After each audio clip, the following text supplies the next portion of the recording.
जय हिंद सभी को। आज के लेक्चर में हम लोग पढ़ेंगे नॉन मेटल्स के बारे में, अधातु के बारे में।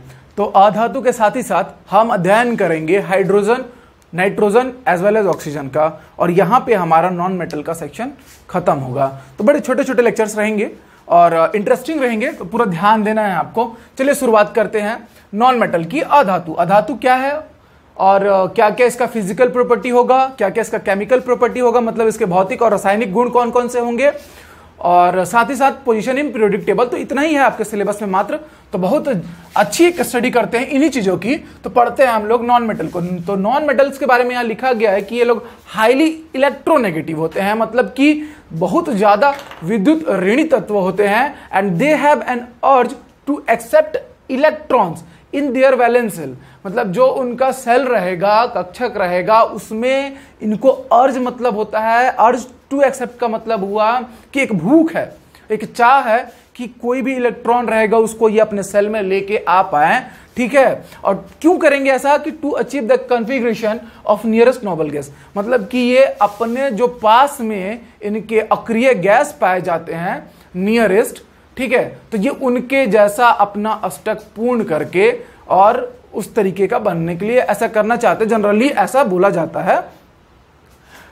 हिंदी में अगर मैं इसको डिफाइन करूंगा तो अधातु सर्वाधिक विद्युत ऋणी तत्व है और इलेक्ट्रॉन ग्रहण कर क्या करते हैं, ऋणायन बनाते हैं।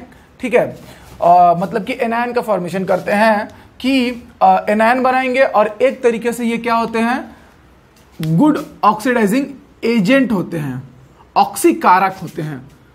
ठीक है, गुड ऑक्सीडाइजिंग एजेंट होते हैं, ऑक्सीकारक होते हैं। करवाते ये अपचयन है, लेकिन होते एक बेहतरीन ऑक्सीकारक होते हैं, ऑक्सीडाइजिंग एजेंट की तरह वर्क करते हैं। ठीक, इलेक्ट्रॉन यही लोग। चलिए यहां पे देखिए कि ये एक नाइट्रोजन है। ठीक, कॉन्फ़िगरेशन की अगर बात की जाए तो 2,5, ठीक है, परमाणु क्रमांक 7, 2 और उसके बाहर वाले सेल में 5 इलेक्ट्रॉन। तो ये क्या करेगा कि 3 इलेक्ट्रॉन लेगा और अपना अष्टक पूर्ण करेगा। ये देखिए 2 और 8 मैंने किया, तो यहां क्या आ जाएगा, इसने 3 लिया इसलिए इसके ऊपर 3 माइनस। ठीक, तो यानी कि ये था आपका अधातु यानी नाइट्रोजन, इसने लिए 3 इलेक्ट्रॉन। ठीक है, इलेक्ट्रॉन ग्रहण किया और क्या बनाया इसने, एनायन यानी कि ऋणायन। ठीक, वैसे यहां पे ऑक्सीजन को देखिए आप 2, 6, ठीक है, अब इसने लिया 2 इलेक्ट्रॉन और किया अपना अष्टक पूर्ण, तो ये कितना हो जाएगा, O2 माइनस। फ्लोरीन की बात करेंगे 2 और 7, परमाणु क्रमांक 9 होता है, 2 और 7 बाहरी कोष में 7 इलेक्ट्रॉन, 1 इलेक्ट्रॉन लेके ये क्या करेगा, अपना अष्टक पूर्ण करना चाहेगा, तो ये क्या बना लेगा, एनायन यानी कि ऋणायन। तो इस तरीके से हमने देखा कि जो अधातु होते हैं वो विद्युत ऋणी तत्व होते हैं। और एक और जानकारी है कि ये जनरली नहीं, समझिए कि कंप्लीटली किसके एलिमेंट होते हैं, तो पी ब्लॉक एलिमेंट्स होते हैं। कहां पाए जाएंगे, तो आपके आवर्त सारणी में दाईं ओर पाए जाएंगे, और वहां पे रहता है आपका पी ब्लॉक, और पी ब्लॉक में जनरली पाए जाएंगे। और नंबर जो होता है बहुत जगह 22 समथिंग समथिंग दिया रहता है, लेकिन नंबर ऑफ अगर बात करेंगे हम लोग नॉन मेटल्स की, अधातु की, हमारे पीरियोडिक टेबल में, तो देवियों और सज्जनों वो होते हैं 17। कौन कौन से होते हैं उसको भी देखेंगे। उसके बाद पीरियोडिक टेबल में इनकी पोजीशन क्या होती है उसको भी देखेंगे। तो चलिए देखते हैं पीरियोडिक टेबल को। तो अब ध्यान दीजिए, आप लोगों को पीरियोडिक टेबल नजर आ रहा होगा आपका। ठीक है, ये वाला जो रो है आपका, helium, neon, argon, krypton, xenon और रेडॉन, ये आपका नोबल गैस का फैमिली हो जाता है। ठीक है, ये आपका हेलोजन, चैल्कोजन, ठीक, 15, 14 ग्रुप। तो इसमें आप ये देख रहे होंगे, ठीक, बोरॉन, ठीक है, सिलिकॉन, ये जो ब्लू कलर से जो आपको नजर आ रहा होगा ये भी ब्लू में ही लीजिएगा आप, ये वाले रो को। पोलोनियम जो है आपका PO, ये जो 8 होते हैं, सॉरी 1, 2, 3, 4, 5, 6, 7 जो होते हैं, ये लोग को हम लोग बोलते हैं मेटलॉइड्स। ठीक है, या आप इसको नाम दे सकते हैं सेमी मेटल का। क्या नाम दे सकते हैं, सेमी मेटल उपधातु हम इनको बोलते हैं। ठीक, क्या बोलते हैं, उपधातु। ये जो विकर्ण संबंध दर्शा रहे हैं, ये यहां तक इसको भी लेना है आपको। तो ये जो है आपके मेटलॉइड्स या सेमी मेटल बोलिए, ये पूरे के पूरे। इसके अतिरिक्त पीरियोडिक टेबल में जो उधर सारे के सारे बच गए, ये एक विभाजक रेखा की तरह कार्य करता है, ठीक है। इसके इधर आपके मेटल्स आ जाते हैं, ये जो है सारे के सारे ये मेटलॉइड्स हैं यानी सेमी मेटल हैं, और इसके अतिरिक्त दाईं और पीरियोडिक टेबल में जो भी बच गया वो रहता है आपका नॉन मेटल, ठीक है, यानी कि अधातु। तो पीरियोडिक टेबल में पोजीशन इसका एकदम फिक्स है, राइट साइड। राइट साइड आपका कौन सा ब्लॉक आता है भाई, तो ये होता है आपका पी ब्लॉक। कौन से एलिमेंट है ये, पी ब्लॉक के ग्रुप 13 टू लेके ग्रुप 18 तक। 18 आपका नोबल गैस का फैमिली है, हेलोजन है, चैल्कोजन है। तो इस तरीके से ये चीजें मैंने आपको पीरियोडिक टेबल में बताई हुई है और बड़े डिटेल में बताई है। तो और भी जो इलेक्ट्रोनेगेटिव नेचर, इलेक्ट्रॉन एफिनिटी, वो सब चीजें प्रॉपर्टीज वहां है, लिंक डिस्क्रिप्शन बॉक्स में दिया गया है, प्लेलिस्ट में आप जाइए और वो तीनों वीडियो को देखिए, बढ़िया रहेगा। तो नॉन मेटल की जब बात करते हैं, अधातु की बात करते हैं, इसका पोजीशन तो बहुत इजी हो जाता है फाइंड करना कि इन लोग का एटॉमिक नंबर आप दिया होगा, और मैंने आपको हिना, नीना और करीना के जेरोक्स रणवीर कपूर वाला ट्रिक बताया है। इन लोग का पता ही रहता है कि जो है इन लोग का 2, 10, 18, 36 इसके अकॉर्डिंग क्या होगा कि आप इसको फाइंड कर सकते हैं। तो इजीली आप पोजीशन जो है इसका नॉन मेटल का पीरियोडिक टेबल में क्या होगा एकदम आसानी से ज्ञात कर सकते हैं। तो लेकिन आप देख पा रहे होंगे, अच्छा हाइड्रोजन को यहां लिया हुआ है, थोड़ी सी बात इस पे कर लेते हैं। मैंने आपको बोला था कि 17 होते हैं non metal in periodic table, ठीक है। क्या है कि डाउट आए, इसके पहले मैं क्लियर करता हूं। 17 है, अगर आप हाइड्रोजन को भूल जाइए थोड़ी देर के लिए तो 1, 2, 3, 4, 5, 6, 7, 8, 9, 10, 11, 12, 13, 14, 15, 16, 17। इसके नीचे भी आपको 2 नजर आएंगे। उसके लिए भी अगर आप डाउट पूछे तो मैं पहले बता देता हूँ, वो ट्रांस यूरेनिक है, तो उनकी गतिविधियों के बारे में भी पूर्णतः स्पष्टता कुछ नहीं कहा जा सकता, इसलिए उनको मैंने यहाँ इंक्लूड किया ही नहीं है, ठीक है। तो 17 ठुक नजर आया। हाइड्रोजन क्या है कि नॉन मेटल, और साथ ही साथ कॉन्फ़िगरेशन जो है इसका विन्यास है वो मेटल की तरह, और इसको देखा होगा आपने कि ये आपको यहां भी नजर आ रहा होगा, ठीक। तो मेटल नॉन मेटल ये एक आवारा तत्व है, तो इसीलिए मैंने आपको 17 नॉन मेटल का जिक्र किया। पोजीशन निकाल पाए पीरियोडिक टेबल में कहां है ये भी आप इसको देख पाए। चलिए अब हम आगे चर्चा करेंगे फिजिकल प्रॉपर्टी का, देन केमिकल प्रॉपर्टी का, और इस तरीके से हमारा नॉन मेटल होगा। और इस तरीके से पढ़ना कैसा लग रहा है कमेंट में जरूर बताइएगा। तो अब देखते हैं हम लोग फिजिकल प्रॉपर्टी।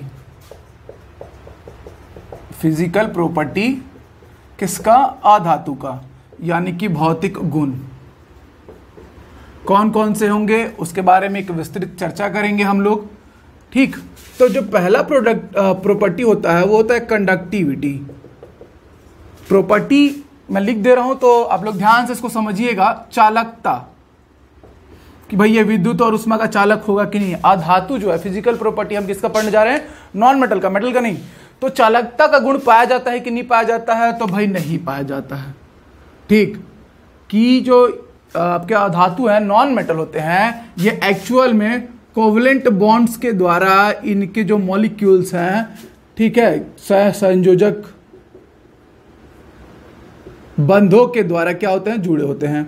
अब इसके कारण होता यह है कि बहुत सारे इलेक्ट्रॉन मिलकर इसको बनाते हैं, तो कोई भी इलेक्ट्रॉन फ्री नहीं बच पाता है मूव करने के लिए। मतलब हमारे पास एब्सेंस हो जाता है किसका, फ्री इलेक्ट्रॉन का, हमारे पास मुक्त इलेक्ट्रॉन नहीं रहते हैं, और चालन के लिए बड़ा जरूरी है फ्री इलेक्ट्रॉन्स का होना। तो इस तरीके से हम देखते हैं कि अधातु यानी नॉन मेटल चालकता का गुण प्रदर्शित नहीं करते हैं। लेकिन एक्सेप्शन है, यानी कि अपवाद है। अपवाद कौन है, अपवाद? तो अपवाद है आपका, सब लोग जानते हैं और सुन भी रखा है आपने कि ग्रेफाइट। ग्रेफाइट ये आपके कार्बन का एक एलोट्रोप है, अपर रूप है, सब लोग को पता है ये चीज। तो जो ग्रेफाइट होता है इसमें चालन क्यों संभव होता है ये भी मैं आपको यहां बता देता हूं, वैसे जरूरत नहीं है बट जानकारी के लिए, ठीक। देखिए हम दो चीजों के बारे में हमने सुन रखा है, एक होता है आपका डायमंड, ये भी कार्बन का अपर रूप है, और दूसरा होता है ग्रेफाइट। तो जो ये डायमंड है ना, ये आपका संकरण जो शो करता है, डायमंड यानी कि जो हीरा है उसमें पाया जाता है sp3 संकरण, और चतुष्फलकीय मतलब टेट्रा हेड्रल इसकी संरचना पाई जाती है, ठीक। sp3 संकरण, हाइब्रिडाइजेशन क्या पाया जाएगा, sp3, और संरचना चतुष्फलकीय। बात जब ग्रेफाइट की आती है, ये भी कार्बन का अपरूप है, और दोनों में अगर कार्बन के अपरूप है तो आपको पता ही होगा कि जो इसका वो है वो कितना रहता है, 4 इलेक्ट्रॉन, ठीक, वैलेंसी जो इसकी संयोजकता रहती है। तो अब ये इसमें जो आपका हाइब्रिडाइजेशन यानी कि संकरण पाया जाता है वो sp3 ना पाया जाके इसमें पाया जाता है sp2 संकरण। यहां sp3 4 इलेक्ट्रॉन से एडजस्ट हुआ, sp2 पाया गया और इसका जो है त्रिकोणीय समतलीय संरचना पाई जाती है। मतलब मैं इसको डायरेक्ट प्लानर लिख देता हूं अभी काम हम लोग अभी समझने के लिए। sp2 पाए जाने की वजह से यहां पर एक फ्री इलेक्ट्रॉन उसके तल पर मौजूद रहता है, यानी कि उसके समतल पर, जहां समतल होगा उस ग्रेफाइट की, तो वहां पर एक फ्री इलेक्ट्रॉन हमको अवेलेबल रहता है और इस एक फ्री इलेक्ट्रॉन की वजह से ग्रेफाइट में चालन संभव हो पाता है। तो ये अधातु का अपर रूप होते हुए भी चालकता का गुण प्रदर्शित करता है। कौन? आपका ग्रेफाइट की बात करेंगे हम लोग। तो इस वजह से दूसरा जो प्रॉपर्टी है अब पढ़ते हैं उसके बारे में। पहला हमने पढ़ लिया चालकता को, ठीक। दूसरा प्रॉपर्टी है हमारा स्ट्रेंथ, ठीक। स्ट्रेंथ में मतलब हार्डनेस, टफनेस, मिलिएबिलिटी का नेचर, डक्टिलिटी, ये सब चीजें पाई जाएंगी कि नहीं पाई जाएंगी। तो देखिए स्ट्रेंथ में मैं आपको बता दूं कि जो नॉन मेटल होते हैं, ठीक, ये कमजोर होते हैं, ठीक। और नेचर वाइज अगर देखा जाएगा तो कुछ कुछ जो ठोस अवस्था में पाए जाने वाले अधातु होते हैं, मतलब कि some non metals which are present in solid state, ठीक है, लाइक आपका सल्फर हो गया और फॉस्फर हो गया, सॉरी फॉस्फोरस हो गया, सल्फर फॉस्फर लिख दे रहे हैं, अरे कुछ वो, ठीक है। तो सल्फर और फॉस्फोरस ये दोनों ठोस अवस्था में पाए जाते हैं, लेकिन साथ ही साथ ये लोग होते हैं भंगुर, मतलब कि इसको थोड़ा सा भी चोट दीजिएगा तो ये टूट के बिखर जाएगा पाउडर के फॉर्म में। तो सल्फर और फॉस्फोरस, तो ये लोग ठोस अवस्था में पाए जाने वाला धातु हैं, तो ये लोग क्या करेंगे? भंगुर होंगे। बाकी मिलिएबिलिटी, घातवर्धनीयता, तन्यता, ये सब का गुण इनमें नहीं पाया जाएगा।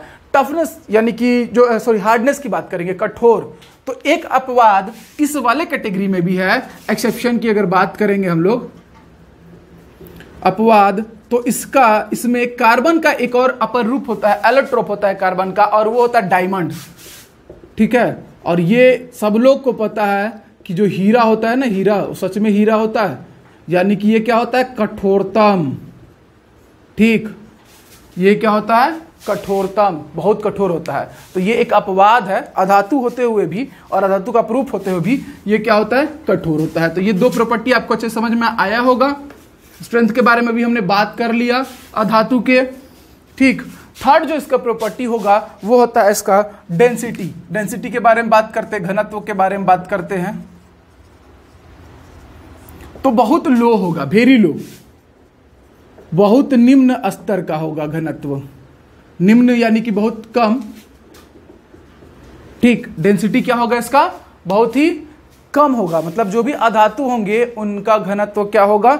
कम होगा, क्योंकि बहुत दूर दूर पाए जाते हैं इसके अणु, और कोई भी इसमें क्लोज्ड पैक्ड संरचना आपको देखने मिलेगी नहीं, ठीक है। चौथा प्रॉपर्टी, हमने 3 प्रॉपर्टी को डिस्कस कर लिया फिजिकल प्रॉपर्टी में, कंडक्टिविटी, स्ट्रेंथ एंड डेंसिटी को। अब इसके बाद हम चर्चा कर लेते हैं melting point and boiling point और एलोट्रोप्स की। Melting point and boiling point, देखिए अब मैं ज़्यादातर फोकस करता हूं समझाने पर। पीडीएफ क्योंकि ऑलरेडी आपको अवेलेबल रहेगा ग्रुप में, और इस बार पीडीएफ में रहेगा पासवर्ड, और इस बार के पीडीएफ का पासवर्ड है, मैं वीडियो में बता रहा हूं, ठीक। क्या रखेंगे पासवर्ड हम लोग? तो इसका पासवर्ड हम लोग रख देते हैं डेंसिटी। ये याद रहेगा, जो वीडियो देखेगा उसको मिलेगा ये पासवर्ड, ठीक है। तो बात करते हैं मेल्टिंग एंड बॉइलिंग पॉइंट की। तो इसका मेल्टिंग एंड बॉइलिंग पॉइंट भी होता है बहुत बहुत कम, बहुत लो, बहुत कम, और जनरली मोस्टली माइनस में पाया जाएगा, ठीक है। मेल्टिंग और बॉइलिंग पॉइंट आपके अधातु का बहुत ही ज़्यादा कम रहेगा। आपके मेटल्स का देखते थे कितना हाई होता था, किसी किसी का तो 3500 डिग्री सेल्सियस, 3000, 1700, 1800, ठीक। लेकिन यहाँ नॉन मेटल का बात चल रहा है। मेल्टिंग एंड बॉइलिंग पॉइंट के बाद मैंने कौन सा प्रॉपर्टी बताया था आपको? एलोट्रोपी। इसको कहते हैं अपरूपता। ठीक, तो इसमें गुण पाया जाता है अधातुओं में कि इनके अपर रूप होते हैं। बात करेंगे कार्बन की, बात करेंगे सल्फर की, और बात करेंगे फास्फोरस की, जिसको हमने अभी फास्फर लिख दिया था। तो कार्बन के अपर रूप बहुत सारे होते हैं, बहुत सारे, जैसे कि आपका हीरा ग्रेफाइट मैंने पहले ही बता दिया था, कोल हुआ, चारकोल हुआ, ठीक है, कोक हुआ, तो वो लोग कार्बन के अपर रूप होते हैं। ठीक है, सल्फर, सल्फर का एसेट हुआ, फिर S6 से लेके S20 तक होता है, डिटेल में पढ़ने की जरूरत नहीं, बस आप सुन लीजिए। फास्फोरस का होता है आपका व्हाइट फास्फोरस, उससे बनता है आपका रेड फास्फोरस, और एक बनता है उससे आपका ब्लैक फास्फोरस। तो black phosphorus, red phosphorus, red phosphorus से और आगे उसको टेम्परेचर 800 डिग्री केल्विन के अराउंड, ठीक है, टेम्परेचर दीजिएगा, प्रेशर दीजिएगा, तो बीटा ब्लैक फास्फोरस में, और जो कि स्टेबल इसका वो होता है। तो फास्फोरस के भी बहुत सारे अपर रूप होते हैं। ठीक है, ब्लैक फास्फोरस भी होता है आपका, व्हाइट फास्फोरस होता है, रेड फास्फोरस होता है। रेड फास्फोरस माचिस के तीली पे लगे रहता है, देखा होगा आपने, जलाते हैं तो। सल्फर के आपको मैंने बताया एसेट होता है, जिसका स्ट्रक्चर क्राउन शेप में रहता है। S2 होता है, S6 से S20 तक होता है। कार्बन के आपके ग्रेफाइट, डायमंड, ये सब चीजें होती है। तो ये अपरूपता का गुण भी दर्शाता है नॉन मेटल। ठीक, अब इसके बाद चलिए हम लोग पढ़ेंगे केमिकल प्रॉपर्टीज इसके क्या क्या होंगे, रासायनिक गुण क्या क्या होंगे। ठीक, पासवर्ड याद रखिएगा, डेंसिटी। चलिए अब हम देखते हैं chemical properties of non metal. क्या पढ़ने जा रहे हैं हम लोग? Chemical properties of non metal, मतलब कि अधातु जो होता है उसके रासायनिक गुण को। तो वैसे बहुत सारे हैं, बट सम ऑफ इंपॉर्टेंट हम लोग यहां डिस्कस करेंगे कि अधातु के कुछ महत्वपूर्ण रासायनिक गुणों को डिस्कस करेंगे। तो पहला होता है इलेक्ट्रोनिगेटिविटी, इलेक्ट्रोनिगेटिविटी, ठीक है, विद्युत ऋणात्मकता।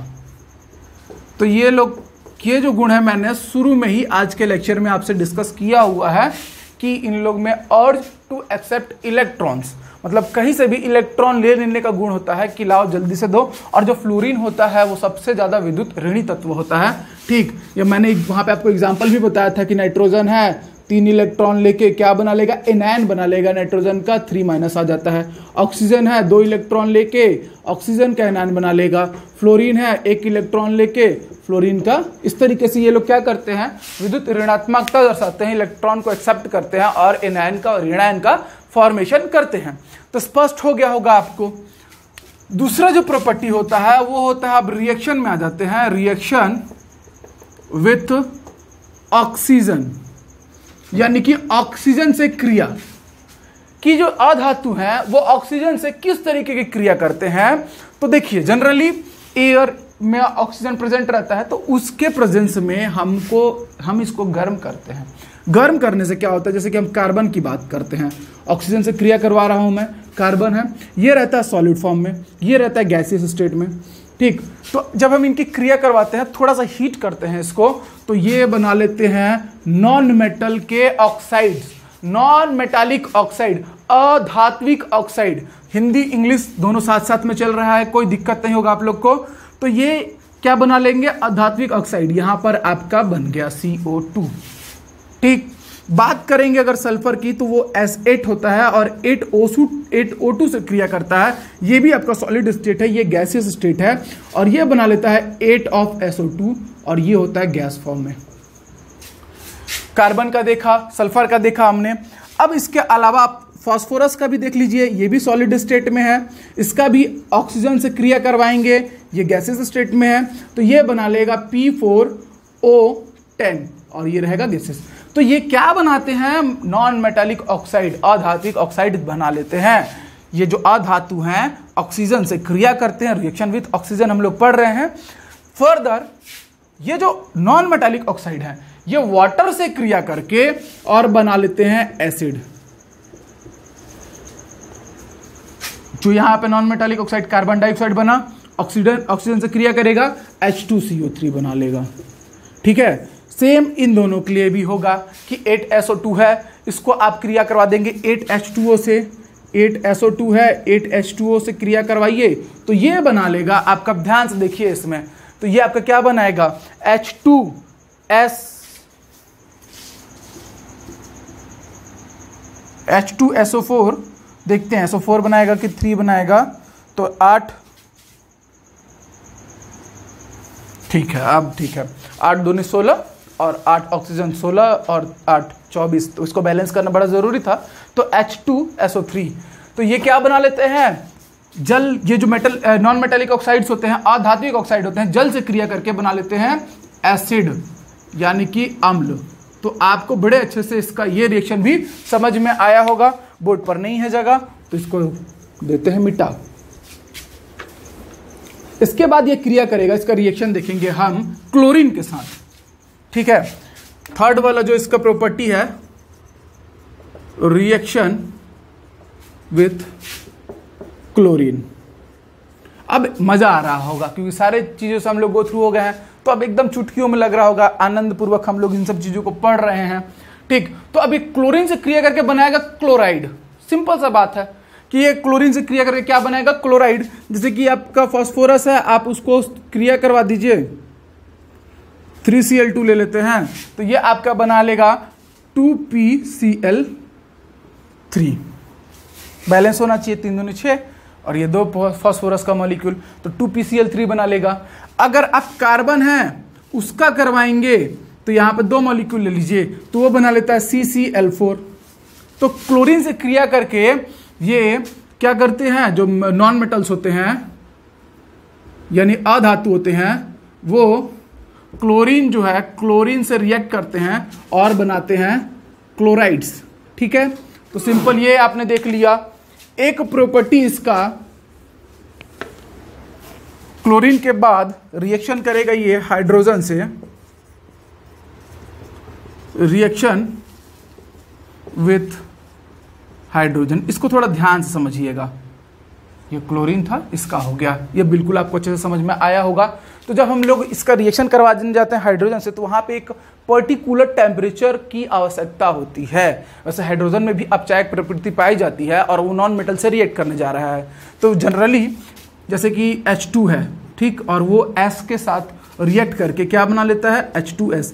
देखिए ये जब हाइड्रोजन से क्रिया करता है, अभिक्रिया करता है, तो स्थायी हाइड्राइड बनाता है, यानी कि परमानेंट हाइड्राइड का निर्माण करता है, ठीक। जैसे क्लोरीन से क्लोराइड, वैसे हाइड्रोजन से हाइड्राइड बनाता है, लेकिन एक पर्टिकुलर टेम्परेचर पे। बात कर रहे हैं हम लोग H2S की। H2 अगर सल्फर के साथ क्रिया करेगा तो इसके लिए टेम्परेचर याद रखिएगा कि 440 डिग्री सेल्सियस एटलीस्ट होना चाहिए टेम्परेचर। फिर हम करवाते हैं हैबर प्रोसेस में भी आपने देखा होगा कि N2 जो है वो 3H2 के साथ, और ये होता है आपका रिवर्सिबल प्रोसेस के रूप में लिया जाता है। तो यहाँ पे भी टेम्परेचर बहुत मायने रखता है और ये बना लेता है आपका अमोनिया, ठीक है। और यहाँ पे टेम्परेचर होना चाहिए 500 डिग्री सेल्सियस से एबव, ज्यादा। तो ये कुछ इंपॉर्टेंट जो प्रॉपर्टीज थी, केमिकल प्रॉपर्टीज नॉन मेटल की, हमने उसको डिस्कस किया। कार्बन के साथ अगर हाइड्रोजन का रिएक्शन करवाते हैं, कार्बन के साथ हाइड्रोजन का रिएक्शन करवाते हैं, कार्बन आपका नॉन मेटल हुआ, ठीक, तो वो बना लेता है CH4, ठीक है। तो इस तरीके से हमने पूरा आपका chemical property of non metal देखा। तो हमने इस वीडियो में पढ़ा नॉन मेटल, उसका पोजीशन इन पीरियोडिक टेबल, और कुछ नए एक्सपेरिमेंट के बीच, वीडियो के बीच में हमने, तो वो उस तरीके से पढ़ना कैसा लगा आप लोग को, उसको जरूर बताइएगा। उसके बाद हमने इसका फिजिकल प्रॉपर्टी देखा और केमिकल प्रॉपर्टी देखा। अब इसके बाद हम पढ़ेंगे हाइड्रोजन, नाइट्रोजन और ऑक्सीजन, और यहां पे आपका केमिस्ट्री होगा मोस्ट प्रोबेबली दी एंड। तो इसके MCQs भी मैं लेके आऊंगा। बढ़िया से पढ़ाई कीजिए, लॉकडाउन का पालन करते रहिए, और आज के लिए धन्यवाद। जय हिंद।